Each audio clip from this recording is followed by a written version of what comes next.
Hola, ¿qué tal compañeros, alumnos, maestros? Hoy les traigo un nuevo video. Esta vez es una línea del tiempo acerca de la educación en México. La educación en México ha pasado por un largo proceso de transformación a lo largo de la historia, desde las enseñanzas comunitarias de las civilizaciones prehispánicas hasta la creación de un sistema educativo nacional. Cada etapa ha contribuido a formar la sociedad que conocemos hoy. En esta línea del tiempo veremos cómo los cambios políticos, sociales y culturales han influido en la manera para enseñar y aprender y cómo la educación se ha convertido en un derecho fundamental para todos los mexicanos. Antes del año 1521, la educación prehispánica, antes de la llegada de los españoles, los pueblos mesoamericanos ya contaban con un sistema educativo organizado. Los mexicas tenían dos tipos de escuelas: el Camecac para los hijos de nobles, donde se enseñaba religión, astronomía y gobierno, y el Telpochcali para el pueblo, donde se instruía en disciplina, trabajo y guerra. Esto demuestra que la educación era obligatoria y formaba parte esencial de la vida comunitaria. En el año de 1523, la Escuela de San José de los Naturales, con la llegada de los frailes franciscanos, Fray Pedro de Gante fundó esta escuela en la Ciudad de México. Fue la primera institución educativa formal en América, dirigida a los pueblos indígenas, donde aprendían español, lectura, escritura, música y oficios. Representó el inicio del sistema educativo colonial y el contacto entre la cultura europea y la indígena. En el año de 1536, el Colegio de Santa Cruz de Tlatelolco. Este colegio fue la primera institución de educación superior en América Latina. Su objetivo era formar a jóvenes indígenas nobles en ciencias, letras y religión, para convertirlos en intérpretes, maestros y evangelizadores. Aunque tuvo gran prestigio, con el tiempo fue decayendo por la discriminación hacia los indígenas. En el año de 1551, la Real y Pontificia Universidad de México, creada por la cédula real de Carlos V, esta universidad fue el antecedente de la actual UNAM. Su propósito era preparar sacerdotes, abogados y funcionarios públicos siguiendo los modelos europeos. Durante siglos fue el principal centro de enseñanza del virreinato y símbolo del poder educativo colonial. En el año de 1767, la expulsión de los jesuitas conocidos por su labor educativa fueron expulsados por el rey Carlos III. Ellos administraban colegios y universidades donde se enseñaban ciencias, humanidades y filosofía. Su expulsión significó un gran retroceso educativo, ya que dejaron vacíos importantes en la enseñanza y la cultura. En el año de 1812, la Constitución de Cádiz. Durante la Guerra de la Independencia, la Constitución trajo un nuevo ideal: la educación pública, gratuita y universal. Aunque su aplicación fue limitada, marcó el inicio del pensamiento liberal que buscaba una educación accesible para todos. Fue la base para futuras reformas educativas en México independiente.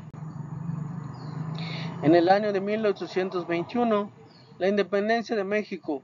Con la independencia surge la necesidad de crear un sistema educativo nacional libre de control de la Iglesia. Se buscaba formar ciudadanos conscientes, patriotas y útiles para el nuevo país. Sin embargo, los recursos eran escasos y persistía la influencia religiosa en la enseñanza.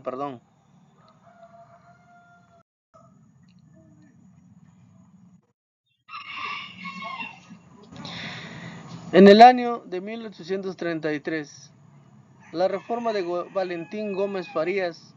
Durante su gobierno, Gómez Farías impulsó una de las primeras reformas educativas liberales. Se decretó la educación laica, se crearon nuevas escuelas y se estableció la Dirección General de Instrucción Pública. Este fue un paso importante hacia la educación moderna y la separación Iglesia-Estado. En el año de 1867, la Ley de la Instrucción Pública, bajo el gobierno de Benito Juárez, se promulgó esta ley que consolidó los principios de la educación laica, gratuita y obligatoria. Fue parte de la reconstrucción del país tras la intervención francesa. La educación se consideró clave para formar ciudadanos libres y fortalecer la nación.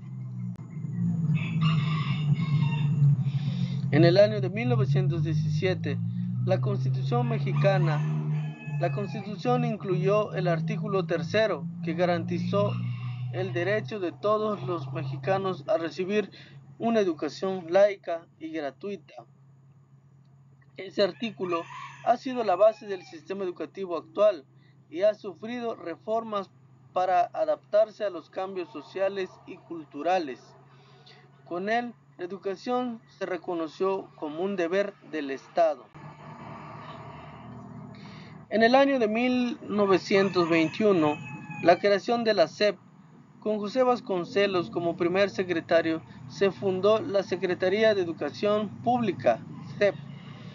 Vasconcelos impulsó campañas de alfabetización, bibliotecas públicas y misiones culturales en todo el país. Su lema, "Por mi raza hablará el espíritu", refleja su visión de una educación nacionalista y humanista. En el año de 1934, la reforma socialista. Durante el gobierno de Lázaro Cárdenas, reformó el artículo 3 para establecer una educación socialista enfocada en el trabajo y la justicia social. Buscaba formar ciudadanos solidarios y comprometidos con la transformación del país. Aunque generó polémica, representó un gran cambio importante en la orientación del sistema educativo. En el año de 1973, la expansión educativa. En el gobierno de Luis Echevarría se amplió la cobertura de la educación media y superior. Se crearon universidades regionales y programas de alfabetización para comunidades rurales. Fue una etapa de gran crecimiento educativo, aunque también de desigualdad entre regiones. En el año de 1993, la reforma educativa de 1993 amplió la educación básica obligatoria a los niveles preescolar, primaria y secundaria. Se buscó mejorar los contenidos, capacitar docentes y garantizar la permanencia de los estudiantes. Representó un avance importante hacia la universalización del derecho a la educación. En el 2013, la reforma educativa de Enrique Peña Nieto. Esta reforma buscó mejorar la calidad de la educación en México al establecer la evaluación obligatoria para los docentes. Su objetivo era asegurar que los maestros contaran con la preparación y las competencias necesarias para enseñar. También se creó el Servicio Profesional Docente y el Instituto Nacional para la Evaluación de la Educación. Aunque se presentó como una medida para elevar la calidad educativa, generó controversias por considerarse punitiva hacia los maestros. En el 2019, la reforma educativa de Andrés Manuel López Obrador. Durante el gobierno de AMLO, se realizó una nueva reforma educativa. Se eliminó la evaluación punitiva a los docentes y se promovió una educación humanista, inclusiva y equitativa. El objetivo fue fortalecer los valores sociales y priorizar el bienestar de los estudiantes y maestros. En conclusión, a lo largo del tiempo, la educación en México ha evolucionado desde ser un privilegio para unos pocos hasta convertirse en un derecho para todos. Cada etapa de la historia ha dejado huellas importantes que han formado el sistema educativo actual. Aunque todavía existen desafíos, la educación sigue siendo la base del desarrollo, la igualdad y el futuro de nuestro país. Hasta aquí acaba este video. Este fue la línea del tiempo. Les invito a que se suscriban a mi canal.